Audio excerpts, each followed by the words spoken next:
Another purpose of the U.S.-ASEAN Summit is to reassure the region of Washington's engagement in Asia.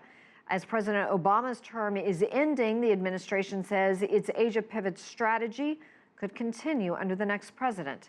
Here's Jessica Stone. As president, I have therefore made a deliberate and strategic decision. It was a 2011 pledge, turning U.S. foreign policy towards the Pacific, the Asia pivot. At the time, the American economy was still in recovery. China's GDP growth hovered around 9.2%. 5 years later, as the first self-declared U.S. Pacific president gave his last State of the Union address, U.S. troops had returned to Iraq, stayed in Afghanistan, and American diplomats were focused on Iran and Syria.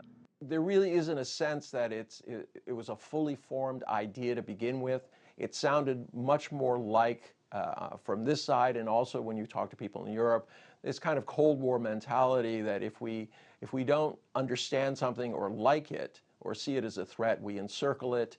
But U.S. President Barack Obama and his diplomats have increased their attendance at regional meetings like the East Asia Summit, APEC, and the ASEAN Summit.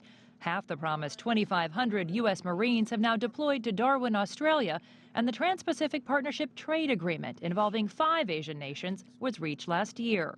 Shahib Massacre is a fellow at the U.S.-Indonesia Society. I think the region now sends more of U.S. presence in the region than before. And for U.S. companies operating in the region, that increased presence has translated into profits. The U.S. government can really help advocate and really help better position U.S. companies to be able to get, how should we say, a fair shot. But in Southeast Asia, Massacre says nations are still evaluating the strategy's progress.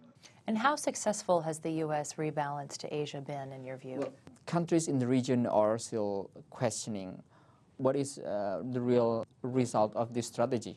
Like I said, symbolically, there have been progress through the presence of the U.S. in the meetings in the region, but in the real life, what have you actually done? Another question leaders at the U.S.-ASEAN Summit will be asking, will American engagement in the region continue under the next U.S. president?